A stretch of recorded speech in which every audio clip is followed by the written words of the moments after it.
Hi everybody, hope you are doing well. My name is Saajid, welcome back to my channel. In today's video, I will be giving you 5 reasons to read Once Upon an Eid, edited by SK Ali and Aisha Saeed. That rhymed. Oh my god. I love that. This is an arc that I requested from Amulet Books in exchange for an honest review, so this is your honest review. The book actually comes out the day after this video will be published, so I will leave a link in the description down below as to where you could purchase a copy. Editing Saajid here. I forgot to say in the video that this 5 reasons to read style video was really popularized by my friend Adriana from Perpetual Pages. So this video is definitely inspired by them and the series that they've been doing on their channel for years. So I highly recommend that y'all go and check out their series. I will leave a link to that in the description down below, as well as a link to their channel in general, because Adriana is just an absolutely fantastic person and they deserve all of the support and all of the credit for videos like these. So definitely go and check them out. Once Upon an Eid is a middle grade short story collection from 15 different Muslim authors, and it is one of the most adorable books I've ever had the pleasure of reading in my entire life. So I'm here to give you 5 reasons why I think you should read this book and why I think you should support it, especially during Ramadan and especially during the COVID-19 pandemic, which is when I'm filming this video. The first reason why I think everybody should read Once Upon an Eid is because it's literally a short story collection about Eid. Growing up as Muslims in the West, we obviously don't see a lot of representation of Eid in the media, right? It's always Christmas, we see and consume a lot of Christmas content, which is great. I love me some good Christmas content, but it's fantastic to also think that nowadays kids have the option of turning to a collection like this and seeing Eid being represented in the same ways that we've seen Christmas represented in years. I mean, it's interesting because recently I saw that the official SpongeBob account on Twitter and Instagram posted a picture of like SpongeBob and Patrick saying Ramadan Mubarak, which was just like mind-boggling. So it's interesting because we're getting to a point in the media now where Muslims are becoming a lot more visible, and yes, Western media is very problematic, especially when it comes to the portrayal of Muslims. We're not forgetting that, but I think within that framework there are some gems, and Once Upon an Eid is the perfect example. It's a story that represents the joy and happiness and love and solidarity that comes with Eid that would resonate so well with a lot of Muslims across the world, as well as people outside of the Muslim community. And I think it's great that this is a story that is aimed towards kids, because it's so important that young Muslim kids see Eid in the same light that Christmas is shoved in their faces, if that makes sense. So I'm really glad that this collection exists for that reason. I think that is one of the main reasons why everybody should go out and support this book. The next reason why I think everybody should support this book is because it's very diverse. And when I say diverse, I mean it in multiple ways. It's a diverse collection, firstly, because the authors and the characters represented in the book are all from varying backgrounds. Albeit most of the stories are set in America and a lot of them are like child of immigrant stories, but a lot of the stories are set in other parts of the world as well. And the characters come from varying different backgrounds and heritages, and it's wonderful to see that in a story. We have white Muslims, black Muslims, South Asian Muslims, Arab Muslims, Southeast Asian Muslims represented in this, and it's great to see that variety because it shows people that, Islam is not just practiced in this one way. From various cultures across the world, it's practiced differently and it's observed differently, and it's wonderful that that variety is represented in this book. In fact, there's even a short story here called Not Only and Only by Huda al-Marashi, which I really enjoyed because it is a story about a young Shia Muslim girl. If you don't know, Shia Muslims are a smaller sect of Islam and they get very much persecuted by the mainstream Sunni Islam practitioners, and it's really unfair the way that they're kind of like cast aside as not real Muslims and whatnot.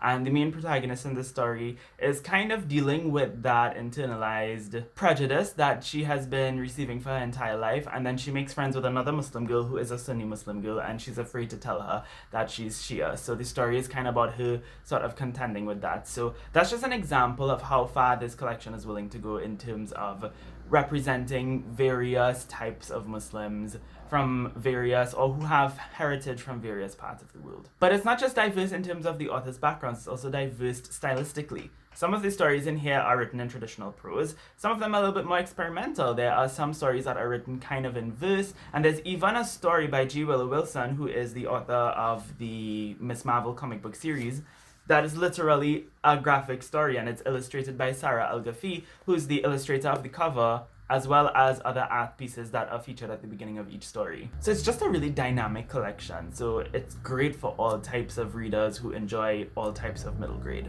Another reason why I think everybody should read this book is because it is a story by 15 different Muslim authors. We have not only S.K. Ali and Aisha Said, who are the editors of the collection, but we also have Randa Abdel Fattah, Hannah Al-Kaf, Huda Al-Marashi, Ashley Franklin, Asma Hussein, Henna Khan, Ruxana Khan, Aisha Matu, Candice Montgomery, N.H. Sanzai, Jamila Tompkins Bejlo, and G. Willow Wilson. So this is a really great introduction to a lot of these authors' writing. Obviously, some of my favorite authors in here, like S.K. Ali, Aisha Said, and Randa Abdel Fattah.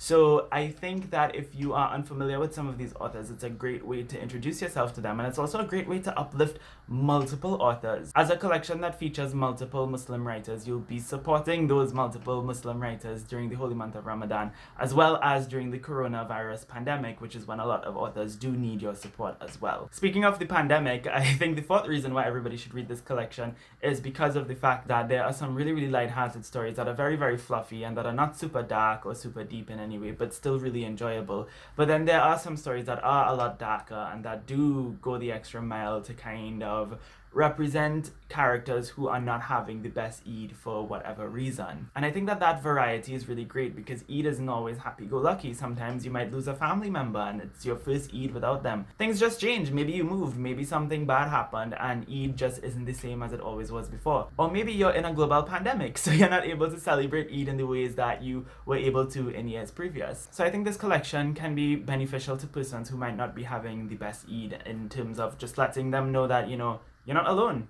especially young children who might be feeling some type of way. So this story can, in many ways, for a lot of young people and other people, affirm and validate those feelings that you're feeling this year on Eid or any other year on Eid. And the fact that there are stories in here that are just light-hearted and that just represent the joy of Eid can be wonderful forms of escapism for people as well who, might not be having the best Eid ever, but this collection kind of represents stories about people who are having good Eids, and it could potentially remind people, about the joys of Eid and about looking for that diamond in the rough as well, So I don't know if that makes sense, but I think that that's definitely a reason why everybody should read this book, because we are in a time where a book like this is really much very needed. And the final reason why I think everybody should read this book is because it's for everybody. It is a middle grade collection aimed at children, and I do think that that is the main target audience who should be celebrated. But I am a 23-year-old who read this book and it made me cry. Like, it's really great. I think that this collection could really resonate with everybody, and if you're a parent, it's a really good collection to read with your child as well. I'm not just recommending this for people of multiple age groups, but people of different religions as well.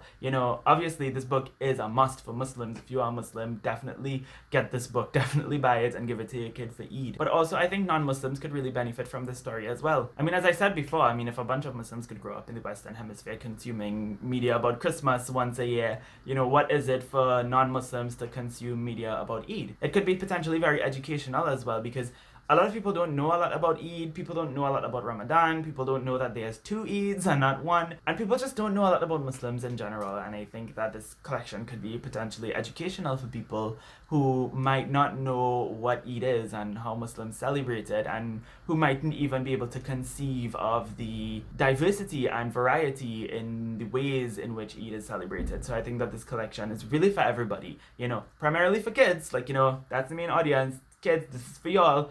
But I also feel like adults from all different backgrounds, from all religions and cultures and countries across the planet and galaxy can enjoy this story as well. So there you have it. Those are 5 reasons why I think everybody should read Once Upon an Eid by S.K. Ali and Aisha Said. As I said, I will leave a link in the description down below as to where you could purchase a copy. I will also leave a link to the Goodreads as well if you want to learn more about the book and see more reviews there. I think it's an excellent book to get as an Eid gift for your kid. And if you don't have the capacity to actually purchase this book, contact your local library and see if they offer digital copies. And if you're watching this after the pandemic is done, just go to your library and get yourself a copy, because it's a fantastic collection and it should be read and it should be supported, and everybody should be reading it and talking about it and celebrating it. And that's pretty much everything I have to say. I would love to know if y'all have any thoughts on this book, even if you haven't read it. I know most people haven't read it because at this point that the video is being published, the book isn't really out as yet. So, if you've read an arc, or if you're watching this in the future and you've read the book, let me know what your thoughts were on it, and let me know what your thoughts are on Eid and Muslim representation in general. All of that being said, thank you all ever so much for watching.